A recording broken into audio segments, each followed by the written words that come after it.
नमस्कार छात्र छात्राओं, आज मैं पुनः एक नया वीडियो लेकर के उपस्थित हुआ हूँ। आज का वीडियो है संयुक्त राष्ट्र संघ का शांति स्थापना में योगदान। आज का यह video BA BSc 4th semester के सेकंड पेपर के साथ साथ MA political science second semester के थर्ड पेपर के लिए भी उपयोगी सिद्ध होगा। तो मैं आज आपको बता रहा हूँ संयुक्त राष्ट्र संघ का शांति स्थापना में योगदान। संयुक्त राष्ट्र संघ का शांति स्थापना में क्या योगदान रहा है और उसने क्या क्या प्रयास किए हैं शांति स्थापना के लिए, इस संदर्भ में आज मैं बताऊंगा। तो जैसा कि आप जानते हैं कि 1945 में संयुक्त राष्ट्र संघ की स्थापना हुई। संयुक्त राष्ट्र संघ की स्थापना विश्व में बढ़ते तनावों को दूर करने के लिए और युद्ध का जो माहौल है उसे ख़त्म करने के लिए की गई थी। तो यह कितना अपने प्रयासों में सफल रहा है, इस पर हम आज चर्चा कर रहे हैं। तो सबसे पहले मैंने लिया है बर्लिन विवाद। बर्लिन विवाद 1945 से 1949 तक रहा। बर्लिन पे जो है जब द्वितीय विश्व युद्ध समाप्त हुआ तो उस समय बर्लिन पर रूस, अमेरिका, फ्रांस, ब्रिटेन ने अपने अपने हिस्से पे कब्जा कर रखा हुआ था। पूर्वी हिस्से पे सोवियत रूस का कब्जा था और फ्रांस और ब्रिटेन का कब्जा जो है पश्चिमी हिस्से पे था, अमेरिका का भी था। तो कुछ समय बाद एक मुद्रा विवाद हुआ जिसकी वजह से जो है रूस ने जो है उसकी जो है घेराबंदी कर दी। उस घेराबंदी में रूस, अमेरिका, फ्रांस, ब्रिटेन शामिल हो गए थे और इससे ऐसा लगने लगा था, ऐसी तनातनी हो गई थी कि जैसे लग रहा था कि विश्व युद्ध पुनः होने की संभावना है। तो ऐसी स्थिति में संयुक्त राष्ट्र संघ ने हस्तक्षेप किया और उसके हस्तक्षेप से रूस, अमेरिका, फ्रांस, ब्रिटेन ने बर्लिन से अपनी सेनाओं को हटाया। अगला जो विवाद हमने लिया है इंडोनेशिया विवाद। इंडोनेशिया विवाद 1945 से 1949 तक रहा। यह इंडोनेशिया जो था वह पहले हालैंड का एक उपनिवेश था और विश्व युद्ध के समाप्ति के बाद हालैंड पुनः कोशिश कर रहा था कि इंडोनेशिया को ब्रिटेन की सहायता से अपना उपनिवेश बना ले, जिसका जो है जो उस समय के नेता सुकर्णो थे उनके नेतृत्व में विद्रोह हुआ और संयुक्त राष्ट्र संघ ने उसमें हस्तक्षेप भी किया, जिसकी वजह से 27 सितंबर 1949 में इंडोनेशिया विवाद का अंत हुआ और स्वतंत्र राष्ट्र के रूप में जो है इंडोनेशिया का उदय हुआ। अगला जो हमने लिया है विवाद वो है सीरिया लेबनान विवाद। 1946 में था। सीरिया लेबनान में ब्रिटेन, फ्रांस ने अपनी सेना हटा नहीं रहे थे, अपनी सेना को जमा रखी थी यहाँ पे। तो उसने सीरिया और लेबनान दोनों ने जो है संयुक्त राष्ट्र संघ में इस अपील की, जिसका जो संयुक्त राष्ट्र संघ के महासभा के द्वारा प्रस्ताव पारित करके इनको हटने के लिए बाध्य किया गया। तो सीरिया और लेबनान से ब्रिटेन और फ्रांस ने अपनी सेना वहां से हटा दी। अगला हमने जो लिया है फिलिस्तीन विवाद। फिलिस्तीन जो क्षेत्र है बहुत ही विवादित क्षेत्र है। इस पे जो है ब्रिटेन का कब्जा था, ब्रिटेन का उपनिवेश रहा, ब्रिटेन का कब्जा रहा। यहाँ पे जो है फिलिस्तीन में 66% अरब मूल के लोग हैं और 33% जो है यहूदी लोग थे। यहूदी अपना एक नया राष्ट्र बनाना चाहते थे। जैसे ही ब्रिटेन ने अपना सेनाएं वहां से हटाई, अपना आधिपत्य छोड़ा, वैसे ही जो है इजराइल ने जो है एक नए राष्ट्र के रूप में एक स्वतंत्रता की घोषणा कर दी, जिसका जो है अरब मूल के जो लोग थे उन्होंने विरोध किया और यहाँ पे तनाव की स्थिति उत्पन्न हो गई थी, जिसमें जो है संयुक्त राष्ट्र संघ ने हस्तक्षेप किया और इसकी वजह से जो है मामला शांत हुआ और इजराइल की स्थापना 1948 में एक स्वतंत्र राष्ट्र के रूप में हो गई। कोरिया संकट, यह एक ऐसा संकट है जिसमें सबसे पहले संयुक्त राष्ट्र संघ को अपनी सैनिक शांति सेना को भेजना पड़ा था।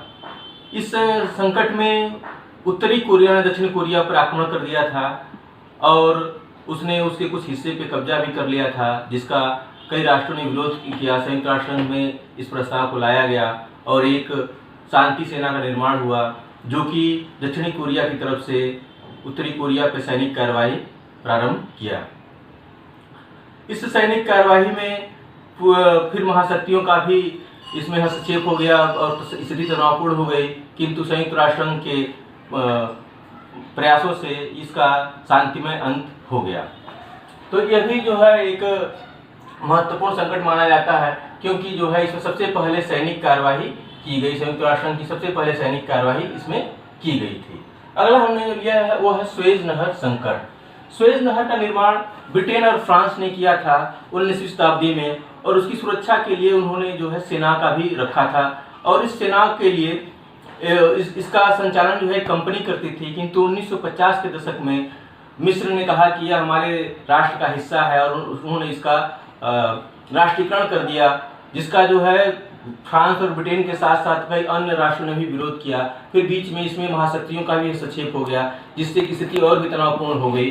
किंतु संयुक्त राष्ट्र संघ के प्रयासों से इसका शांतिमय हल इसका निकल गया, और मिस्र ने भी कहा कि हम इसको सभी के लिए खोल रहे हैं।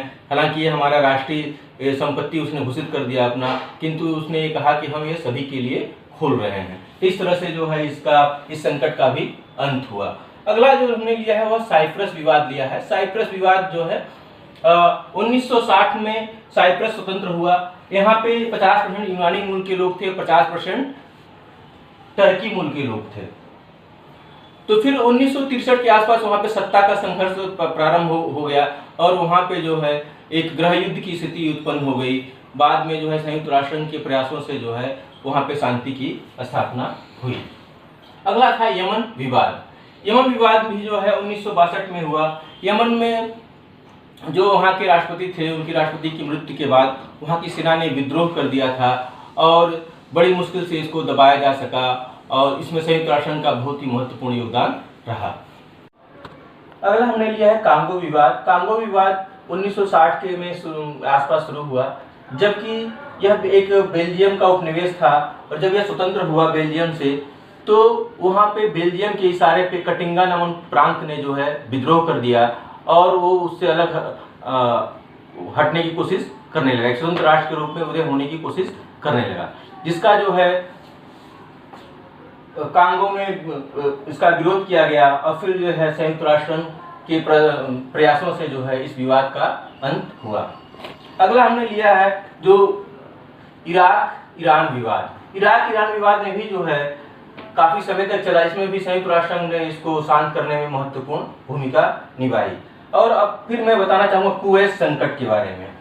कुवैत संकट जो है 1990 के दशक में शुरू हुआ, जबकि इराक ने जो है कुवैत पे आक्रमण करके इसको अपना 26वां प्रांत घोषित कर दिया, जिसका अमेरिका आदि राष्ट्रों ने विरोध किया। संयुक्त राष्ट्र संघ में प्रस्ताव पारित हुआ, और इसके विरुद्ध जो है 104 देशों की सेना ने कार्यवाही प्रारंभ की, जो काफ़ी समय तक चली, 1 महीना से अधिक समय तक चली, और पुनः जो है इसको कुवैत को आज़ाद कराया जा सका। और इस संकट को हल करने में संयुक्त राष्ट्र संघ का महत्वपूर्ण योगदान रहा। ये फाकलैंड द्वीप समूह का भी एक विवाद माना जाता है, जिसमें कि संयुक्त राष्ट्र संघ में इस हस्तक्षेप किया, हालांकि इसमें संयुक्त राष्ट्र संघ को बहुत सफलता प्राप्त नहीं हुई। ये फाकलैंड जो द्वीप था, इस पे जो है ब्रिटेन का पहले कब्जा था। बाद में जो है इसको अर्जेंटीना ने कहा कि ये हमारे समुद्री सीमा के क्षेत्र में है, इसलिए उसने उस पर कब्जा कर लिया, जिस पर ब्रिटेन ने विरोध किया। फिर ब्रिटेन ने भी इस पर आक्रमण करके उस पर कब्जा कर लिया। हालांकि इसमें संयुक्त राष्ट्र संघ ने बहुत महत्वपूर्ण कोई भूमिका नहीं निभा सकी। अगला मैंने लिया है एक महत्वपूर्ण विवाद, क्यूबा विवाद है, जो 1962 के आसपास रहा। क्यूबा में जो है साम्यवाद का उदय हुआ, तो फिदेल कास्त्रो के शासन के बाद वहाँ पे जो है साम्यवाद बढ़ने लगा, और ऐसी स्थिति में अमेरिका ने विरोध करना शुरू किया। फिर वहाँ पे रूस ने अपनी जो है परमाणु मिसाइलें भी तैनात करनी शुरू कर दी। फिर वहाँ पे उसने परमाणु शस्त्रागार बनाने की कोशिश की, जिसका अमेरिका ने भरपूर विरोध किया, जिससे दोनों शक्तियां आमने सामने हो गई थी। ऐसा लग रहा था कि इसके लेकर के जो है पुनः विश्व युद्ध हो सकता है, किंतु संयुक्त राष्ट्र संघ के प्रस्तावों से इस विवाद का अंत हुआ। अगला मैंने लिया, सबसे लास्ट में लिया है कश्मीर विवाद लिया है, जो कि कश्मीर विवाद इसलिए मैंने बाद में बताया कि मैं इस पर थोड़ा और अधिक बताऊंगा। कश्मीर विवाद जो है, आप जानते हैं कि जब 1947 में भारत स्वतंत्र हुआ, तो उसके बाद से उस समय जम्मू कश्मीर एक स्वतंत्र रियासत के रूप में था, जिसपे पाकिस्तान ने जो है कबायलियों के रूप में जो है आक्रमण कर दिया। फिर जो वहाँ के महाराजा हरि सिंह थे, उन्होंने भारत से सहायता मांगी, और 1948 में भारत में विलय भी कर लिया। ऐसे में भारत ने अपनी सेना भेजी, और पाकिस्तान के सैनिकों को, जब भारतीय सैनिकों को खदेड़ना शुरू कर दिया, उसी समय पंडित नेहरू ने इस मामले को लेकर के संयुक्त राष्ट्र संघ में गए। संयुक्त राष्ट्र संघ ने युद्ध विराम की घोषणा की। हालांकि उस समय भारतीय सेना पाकिस्तान का जीता हुआ जो क्षेत्र था उसको वापस ले सकती थी, किंतु भारत ने अपने आप को एक शांतिप्रिय देश घोषित करने के रूप में एक गलती की, जिसका खामियाजा आज भुगत रहा है भारत, और कश्मीर एक विवादित क्षेत्र के रूप में बना हुआ है। तो इसमें भी संयुक्त राष्ट्र के प्रस्ताव से युद्ध विराम की घोषणा हुई थी, जिसमें भारत और पाकिस्तान दोनों ने इसका माना था, लेकिन इसका अभी तक कोई हल नहीं निकल सका है। अब मैं बताना चाहूँगा कि इसने क्या क्या इसका संयुक्त राष्ट्र का क्या योगदान रहा। तो संयुक्त राष्ट्र का शांति स्थापना में बहुत बड़ा योगदान रहा है। 1988 में इसको नोबेल पुरस्कार, शांति का नोबेल पुरस्कार, संयुक्त राष्ट्र सैनिकों को शांति का नोबेल पुरस्कार भी प्राप्त हुआ है। यह इसके जो है महत्ता को दर्शा रहा है। आज की वर्तमान स्थिति में इसके 17 अभियान चल रहे हैं, जो कि 4 महाद्वीपों में चल रहे हैं। तो यह स्पष्ट हो रहा है कि संयुक्त राष्ट्र का शांति स्थापना में महत्वपूर्ण योगदान है और आगे भी यह अपना योगदान देता रहेगा। तो धन्यवाद। आप लोग इसको वॉच कीजिए और अपने नोट्स बनाइए, पढ़िए और अपने लाइक और कमेंट्स दीजिए। वीडियो को सब्सक्राइब भी कीजिए, चैनल को सब्सक्राइब कीजिए। Thank you.